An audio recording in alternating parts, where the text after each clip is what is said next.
तो चलिए आप सभी का स्वागत है इंस्पायर बाय सरोज सर में। आज एक और टॉपिक जो बहुत बेहतरीन टॉपिक है, जहां से एग्जाम में प्रश्न बनता है, उसी टॉपिक पे वीडियो बनाने के लिए आ गए हैं। शॉर्ट वीडियो होगा लेकिन कंटेंट आपको पूरा मिलेगा, इससे सवाल एग्जाम में जरूर देखने को मिलेगा। तो चलिए टॉपिक का हेडिंग कीजिए, राष्ट्रपति। हेडिंग क्या करना है? राष्ट्रपति हेडिंग करना है। राष्ट्रपति हेडिंग कीजिए। आज हम लोग पढ़ने जा रहे हैं राष्ट्रपति के बारे में। राष्ट्रपति के बारे में हम लोग पढ़ने जा रहे हैं, तो अपना फटाफट हेडिंग बना लीजिए। राष्ट्रपति, पहला पॉइंट लिखना है राष्ट्रपति के बारे में। राष्ट्रपति के बारे में पहला पॉइंट लिखना है, यह भारत का प्रथम आदमी होता है। देखिए, यह भारत का प्रथम नागरिक होता है। यह भारत का प्रथम नागरिक होता है। तो पूछे कि राष्ट्रपति कौन होता है, तो यह भारत का प्रथम नागरिक होता है। यह भारत का प्रथम नागरिक होता है। फिर कहिएगा कि सर ये राष्ट्रपति बनने के लिए योग्यता क्या होनी चाहिए, कौन आदमी राष्ट्रपति बन सकता है? तो राष्ट्रपति के बारे में पहला पॉइंट लिखिएगा कि यह भारत का प्रथम नागरिक होता है। यह भारत का नागरिक होना चाहिए। क्या होनी चाहिए योग्यता में? यह भारत का नागरिक होना चाहिए। भारत का क्या होना चाहिए? भारत का नागरिक होना चाहिए। भारत का नागरिक होना चाहिए। भारत का नागरिक है तो आप राष्ट्रपति बनने के लिए एलिजिबल है। और क्या योग्यता होनी चाहिए? इसका कम से कम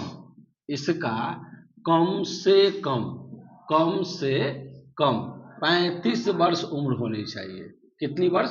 35 वर्ष होनी चाहिए। अगर कोई आदमी राष्ट्रपति बनना चाहता है तो कम से कम 35 वर्ष का होना चाहिए। अगला पॉइंट लिखिएगा, यह कोई भी लाभ के पद पे नहीं होना चाहिए।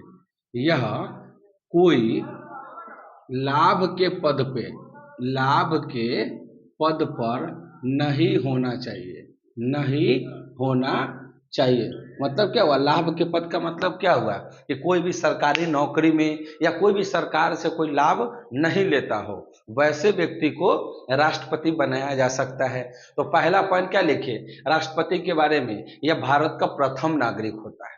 भारत का प्रथम नागरिक होता है। इसका मतलब आज भारत की आबादी 140 करोड़ है, तो 140 करोड़ में जो पहला व्यक्ति होगा वही राष्ट्रपति जी होंगे। सेकेंड, यह भारत का नागरिक होना चाहिए, तभी आप राष्ट्रपति बन सकते हैं। अगला पॉइंट, इसका कम से कम 35 वर्ष उम्र होनी चाहिए। नेक्स्ट, इसके कोई भी लाभ के पद पे नहीं होना चाहिए।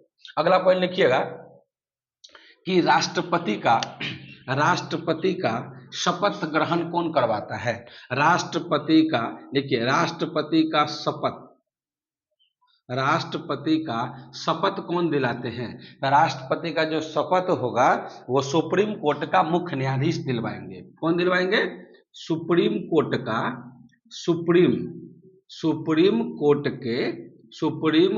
के मुख्य न्यायाधीश। कौन न्यायाधीश?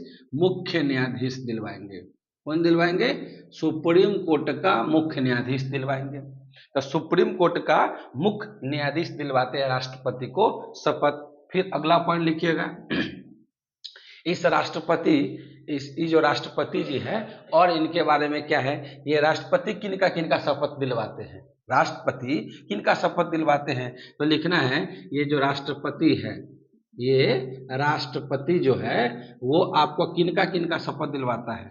राष्ट्रपति किसका शपथ दिलवाते हैं? किसका शपथ दिलाते हैं? तो आप नाम लिखिएगा। पहला नाम तो होगा यही, सुप्रीम कोर्ट के मुख्य न्यायाधीश को भी यही दिलवाएंगे। इनको सुप्रीम कोर्ट का मुख्य न्यायाधीश दिलवाते हैं।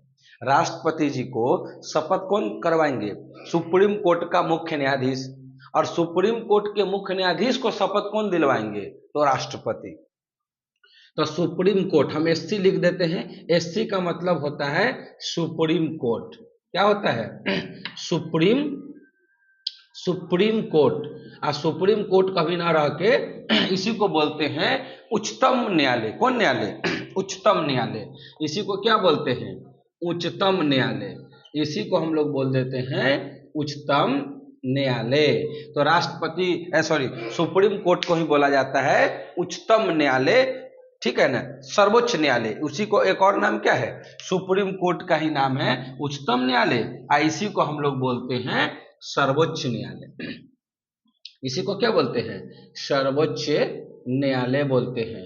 तो या तो उच्चतम न्यायालय कहिए या सर्वोच्च न्यायालय कहिए, सुप्रीम कोर्ट कहिए, उच्चतम न्यायालय कहिए या सर्वोच्च न्यायालय कहिए। तो सुप्रीम कोर्ट के मुख्य न्यायाधीश को भी शपथ कौन दिलवाएंगे, राष्ट्रपति दिलवाएंगे।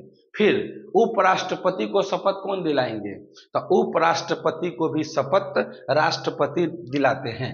नोट कीजिए, उपराष्ट्रपति, उप राष्ट्रपति को कौन शपथ दिलाते हैं, तो वो भी दिलाते हैं राष्ट्रपति। फिर प्रधानमंत्री को शपथ कौन दिलाते हैं, प्रधानमंत्री को शपथ कौन दिलाते हैं, तो वो भी दिलाते हैं राष्ट्रपति। प्रधानमंत्री, प्रधानमंत्री को भी शपथ कौन दिलाते हैं, यही राष्ट्रपति।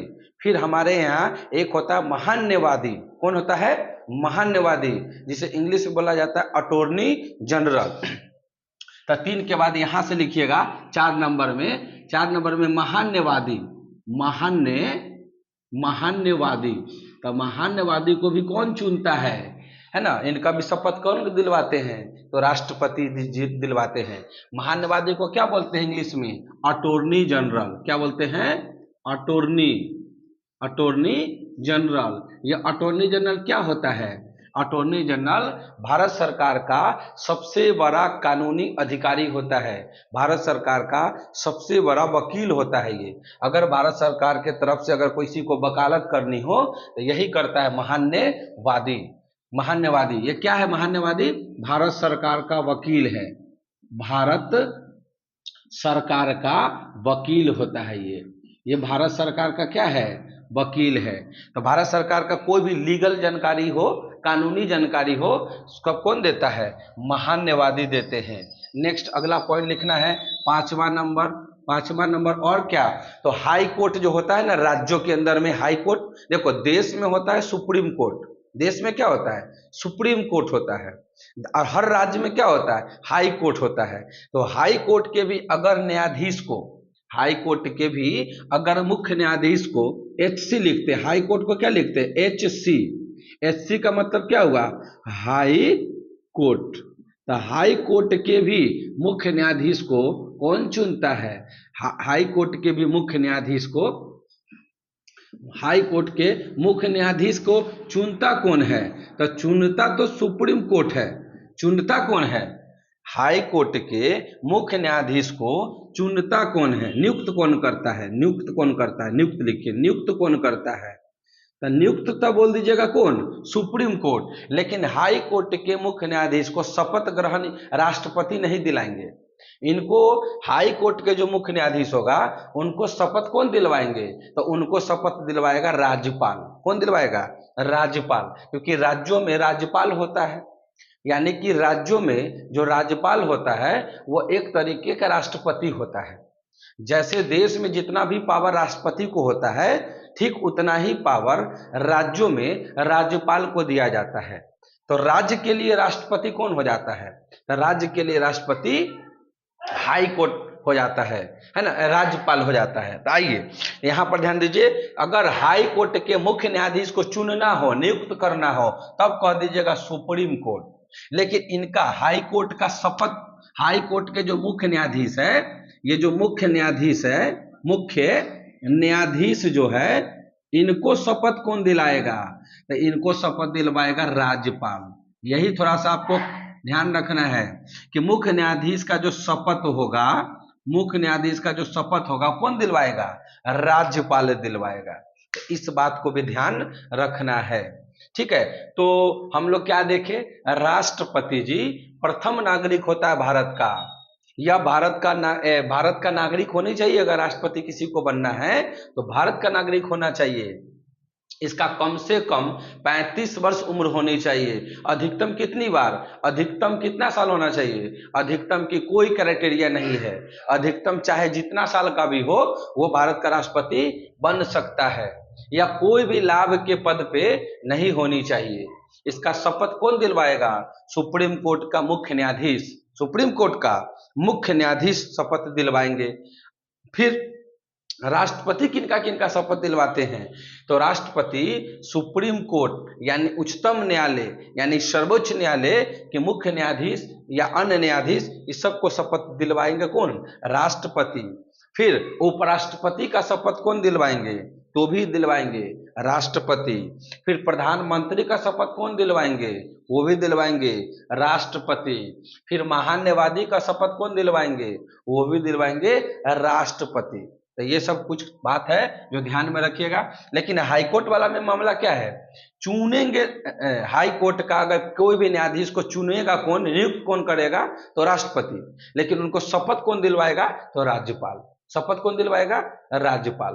तो अब आइए राष्ट्रपति के बारे में और भी कुछ महत्वपूर्ण जानकारी निकालते हैं। तो हम अब इतना उतार लिए होइएगा, इसको हम मिटा रहे हैं, इसको हम मिटा रहे हैं। राष्ट्रपति के बारे में और क्या क्या बातें हो सकती है, लिखिए राष्ट्रपति के बारे में और बात क्या है, तो और बात लिखिएगा 5 नंबर के बाद 6ठा नंबर, राष्ट्रपति तीनों सेनाओं का सर्वोच्च कमांडर होता है। एक बात और लिखिए, राष्ट्रपति क्या होते हैं, ये जो राष्ट्रपति है वो राष्ट्रपति तीनों सेना मतलब थल सेना, वायु सेना, जल सेना, चाहे वो आर्मी हो, नेवी हो या एयरफोर्स हो, तो राष्ट्रपति तीनों सेनाओं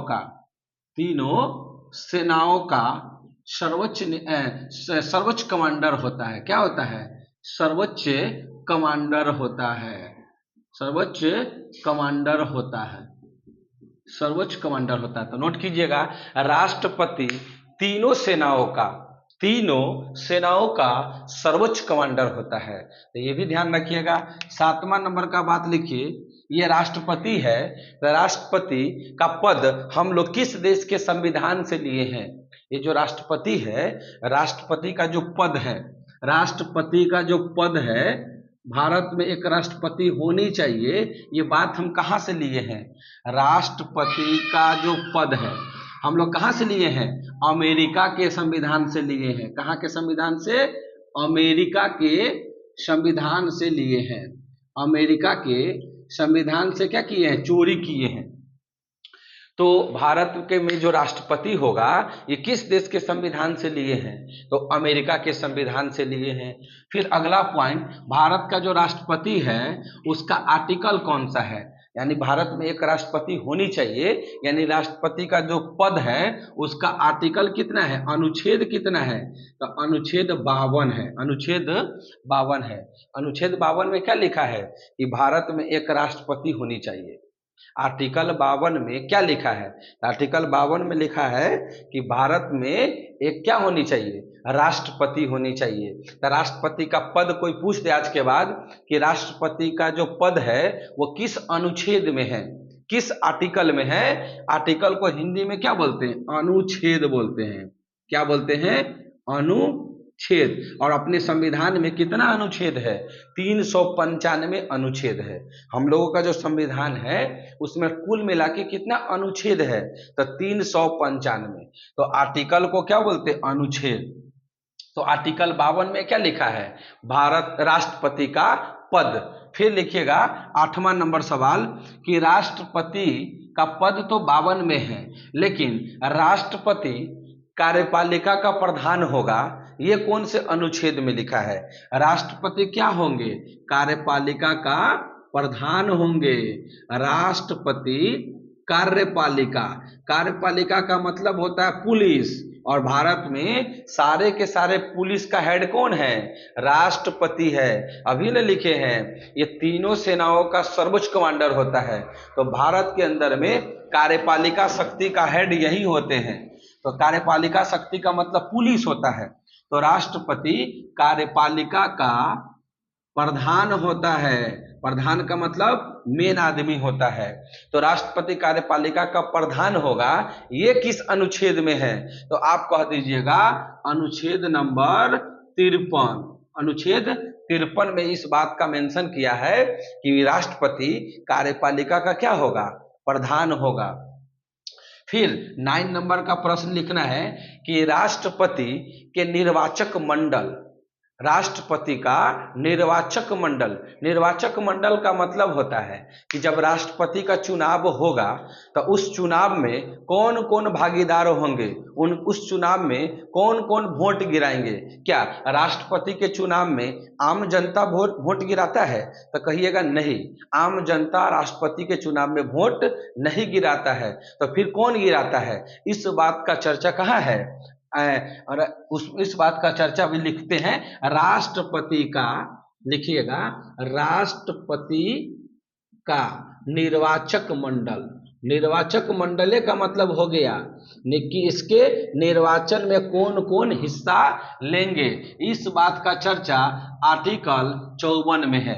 आर्टिकल 54 में क्या लिखा है कि भारत के जो राष्ट्रपति है उसके निर्वाचक मंडल में कौन कौन शामिल होंगे। तो आप बताइए, जो भारत का राष्ट्रपति होता है इसके चुनाव में कौन कौन हिस्सा लेता है? तो संसद के दोनों सदन, हम लोग का देश के अंदर में क्या चलता है? संसद चलता है। संसद में कितने सदन है? 2 सदन है, एक है लोकसभा, एक है राज्यसभा। तो लोकसभा के और राज्यसभा के मेंबर इसमें भाग लेंगे, लेकिन कैसा मेंबर भाग लेंगे? केवल जो चुना के गया हुआ इलेक्टेड है।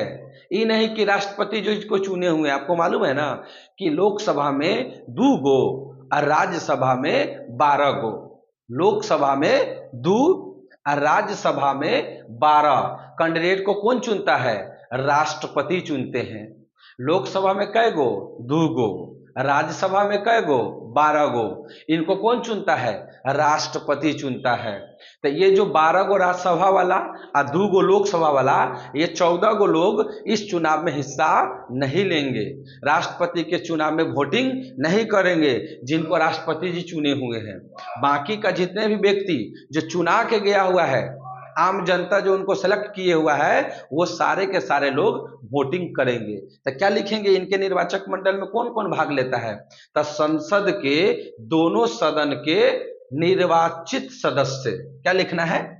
इसके निर्वाचक मंडल में कौन कौन भाग लेता है?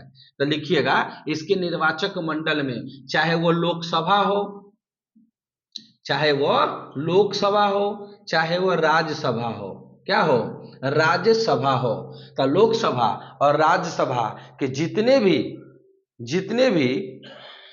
भी निर्वाचित सदस्य हो, निर्वाचित का मतलब जिनका वोटिंग हुआ हो, निर्वाचित सदस्य। तो निर्वाचित सदस्य इसमें हिस्सा लेगा। खाली कौन हिस्सा नहीं लेगा? जिनको राष्ट्रपति जी खुद अपने से चुना हुआ है, उन लोगों को वोटिंग करने का राइट नहीं है। तो लोकसभा राज्यसभा के जितने भी निर्वाचित सदस्य हैं, सारे के सारे लोग राष्ट्रपति के निर्वाचक मंडल में भाग लेंगे, इनके चुनाव में भाग लेंगे। फिर अब कौन लेंगे? तो संसद के दोनों सदन हो गया। अब राज्यों के विधानसभा, आप जानते हैं कि देश में होता है संसद, देश में क्या होता है? संसद होता है। और राज्य में क्या होता है? विधानमंडल होता है। जैसे देश में संसद, वैसे ही राज्य के अंदर में विधान मंडल। तो संसद में भी 2 सदन, एक लोकसभा एक राज्यसभा। उसी प्रकार राज्यों में विधानमंडल होता है, और विधानमंडल में भी कितने सदन हैं? 2 सदन है। एक है विधानसभा और एक है विधान परिषद। तो इसमें विधानसभा के खाली मेंबर भाग लेता है, विधान परिषद के मेंबर भाग नहीं लेता है। तो फिर आपके मन में सवाल आएगा कि सर, जब देश में संसद था तो लोकसभा के भी लोग भाग लिए हैं, राज्यसभा के भी लोग भाग लिए हैं। तो जब राज्य में विधानमंडल है तो यहाँ भी विधानसभा है और विधान परिषद है, तो ये दोनों लोगों को क्यों नहीं वोटिंग करने का अधिकार मिलता है? तो फिर मेरा जवाब होगा कि इसलिए दोनों लोगों को वोटिंग करने का अधिकार नहीं है क्योंकि भारत के हर राज्य में विधान परिषद नहीं है। भारत के हर राज्य में विधान परिषद नहीं है। तो कहिएगा सर कितने राज्यों में है विधान परिषद? तो हम आपको पहले भी बता चुके हैं कि भारत के मात्र 6 राज्यों में विधान परिषद है। भारत के कितने राज्यों में विधान परिषद है? 6 राज्य में। अब जाहिर सी बात है, जब उनको अधिकार दे देगा तो फिर मामला गड़बड़ा जाएगा, क्योंकि और राज्यों में तो विधान परिषद है ही नहीं। तो यहाँ पे गड़बड़ हो सकता था। इसीलिए चुनावी तरीके से, मान लीजिए कि कांग्रेस का सरकार हो, बीजेपी का सरकार हो उस 6 राज्य में, तो फिर उसी का कैंडिडेट को ज्यादा वोटिंग चला जाएगा। इसीलिए ऐसा प्रोविजन नहीं किया गया और बोला कि नहीं, खाली विधानसभा के लोग भाग लेगा, विधान परिषद का मेंबर भाग नहीं लेगा। तो नोट कीजिए, लोकसभा का भी मेंबर भाग लेंगे संसद में और राज्यसभा का, लेकिन विधानमंडल में कौन भाग लेगा? खाली विधानसभा यानी एमएलए विधायक लोग खाली वोट गिराते हैं। तो लिखिएगा, और विधानसभा के जो भी मेंबर होता है वो कौन होता है? विधायक होते हैं, एमएलए होता है, जिसका चुनाव अभी बिहार के अंदर में होने जा रहा है। कितने सीटों पे? 243 सीटों पे। तो बिहार में विधानसभा का सीट कितना होता है? 243 होता है। तो आपसे कोई पूछेगा कि राष्ट्रपति के निर्वाचक मंडल में कौन कौन भाग लेगा, तो आप कहिएगा संसद के दोनों सदन और विधानमंडल का एक सदन, सारा के सारा एमएलए विधायक। ठीक है, आगे बढ़ते हैं। 10 नंबर सवाल लिखना है। और ये सब जितना भी बात हम बोल रहे हैं, अगर इसको डिटेल में पढ़ना हो और विस्तार से, तो आपको क्लास ज्वाइन करना होगा। क्योंकि अभी शॉर्ट वीडियो बना रहे हैं, तो अभी हम कम से कम जानकारी दे रहे हैं, है ना। जब क्लास में आएंगे तो इनसे ज्यादा जानकारी आपको मिलेगा। ठीक है, तो राष्ट्रपति का निर्वाचक मंडल में 54 है। आइए, उसके बाद अगला आर्टिकल क्या है कि राष्ट्रपति के निर्वाचक मंडल तो हो गया, अब राष्ट्रपति का जो चुनाव होगा वो किस तरीके का होगा? जैसे मुखिया का और जैसे प्रधानमंत्री, लोकसभा, राज्यसभा वैसे चुनाव होता है, वैसा राष्ट्रपति का चुनाव होता है? बिल्कुल भी नहीं। राष्ट्रपति का चुनाव का तरीका अलग होता है, हम बात करेंगे उस पर भी। फिलहाल पहले लिखो कि अगला पॉइंट क्या है कि राष्ट्रपति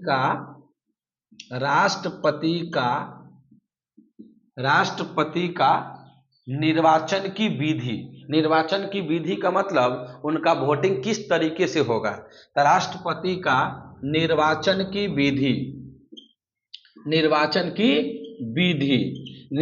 विधि का मतलब क्या होता है? और ये आर्टिकल पहले लिखिए। तो आर्टिकल हो गया 55। आर्टिकल कौन सा?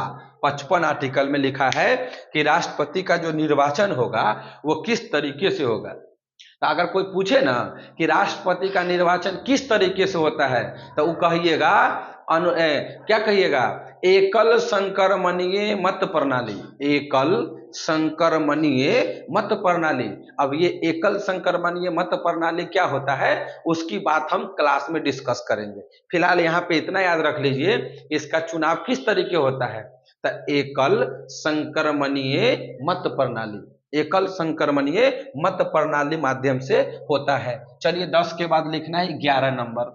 10 के बाद क्या लिखना है? 11 नंबर लिखना है। 11 नंबर क्या है? 11 नंबर है कि अगला पॉइंट है कि राष्ट्रपति बनने की योग्यता। इस बात का चर्चा किस अनुच्छेद में है? तो लिखना है राष्ट्रपति का योग्यता। राष्ट्रपति का योग्यता नहीं, पहले राष्ट्रपति का कार्यकाल। राष्ट्रपति का कार्यकाल। तो राष्ट्रपति का जो कार्यकाल है ये कितना साल होता है? 5 वर्ष होता है। कितना वर्ष? 5 वर्ष होता है। इस बात की चर्चा कौन से अनुच्छेद में है? तो आर्टिकल 56 में है।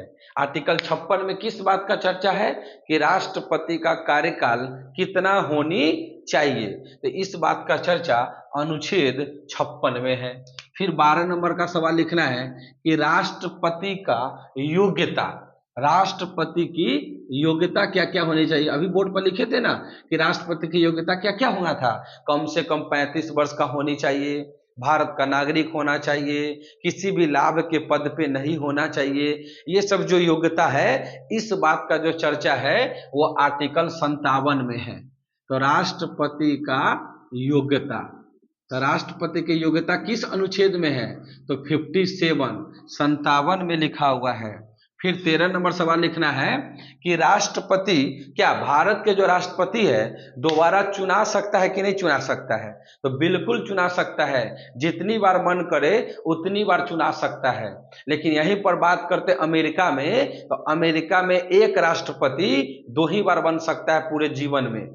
कोई भी व्यक्ति वहां का राष्ट्रपति बनता है तो एक व्यक्ति पूरे जीवन में 2 बार अमेरिका का राष्ट्रपति बन सकता है। लेकिन भारत में ऐसा नहीं है। भारत में चाहे जितनी बार मन करे उतनी बार राष्ट्रपति बना जा सकता है।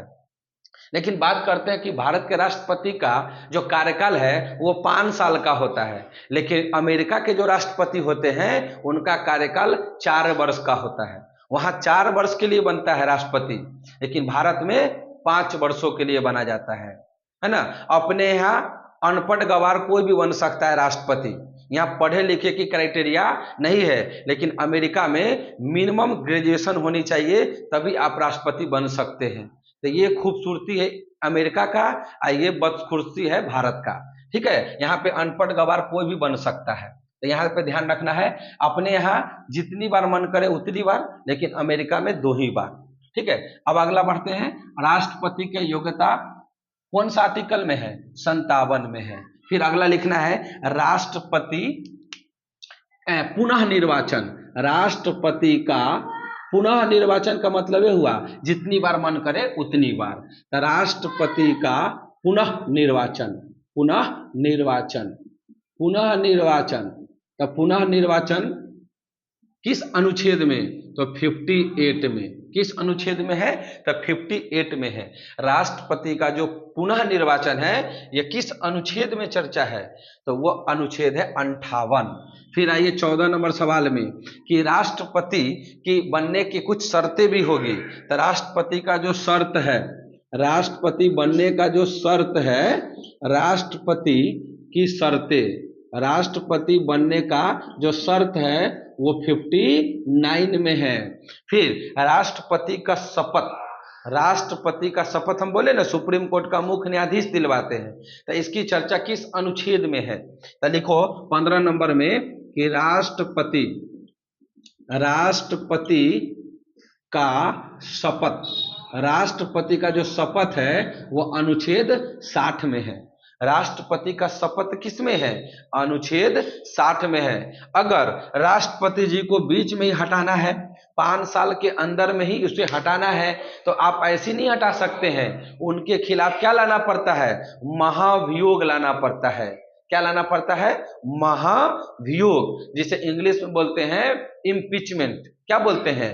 इम्पीचमेंट लाना पड़ेगा, है ना। तो राष्ट्रपति का जो, राष्ट्रपति पर जो महाभियोग है, राष्ट्रपति, राष्ट्रपति का जो महाभियोग है, क्या है? महाभियोग। महाभियोग का मतलब क्या होता है? हटाने का तरीका, हटाने का तरीका। तो राष्ट्रपति को हटाने का जो तरीका है वो अनुच्छेद 61 में है। अनुच्छेद किस में है? 61 में। तो राष्ट्रपति का महाभियोग किस अनुच्छेद में है? तो 61 में है। उसके बाद राष्ट्रपति को क्षमादान की शक्ति है।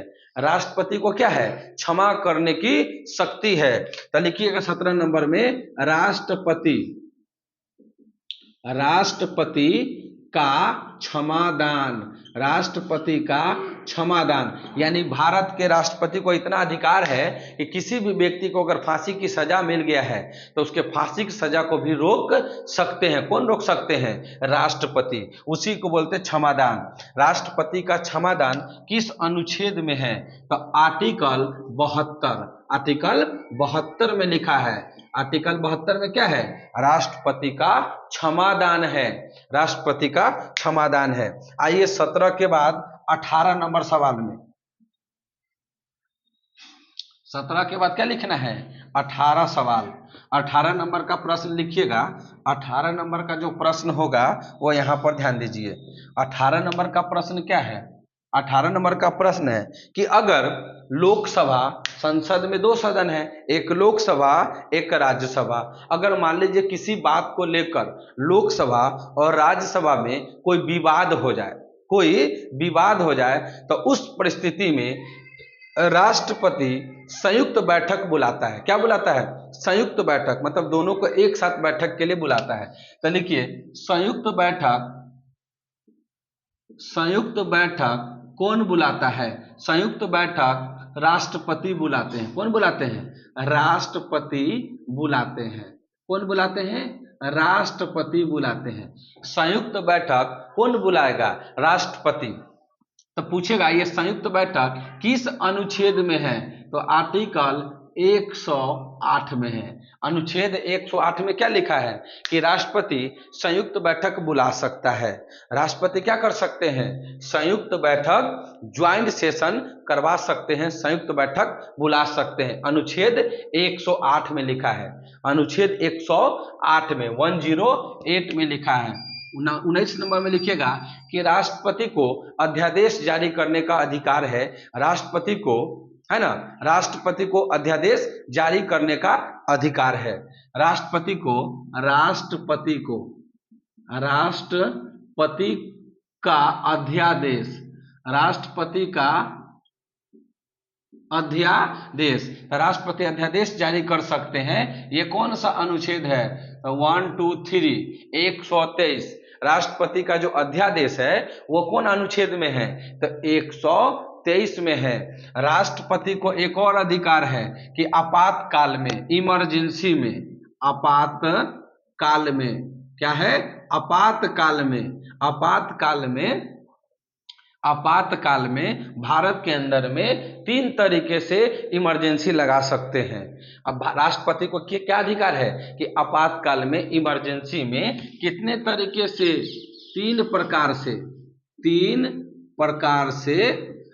3 प्रकार से क्या कर सकते हैं? अपने भारत के अंदर में आपातकाल लगा सकते हैं 3 प्रकार से। कौन कौन? तो एक राष्ट्रीय आपात लगा देंगे। वो क्या लगा देंगे? राष्ट्रीय आपात। राष्ट्रीय आपात का मतलब हुआ कि पूरे देश लेवल पे इमरजेंसी घोषित कर देंगे। कौन करेंगे? राष्ट्रपति। इस बात का जो अधिकार है वो किस अनुच्छेद में है? तो 352 में है। 352 में क्या लिखा है कि राष्ट्रपति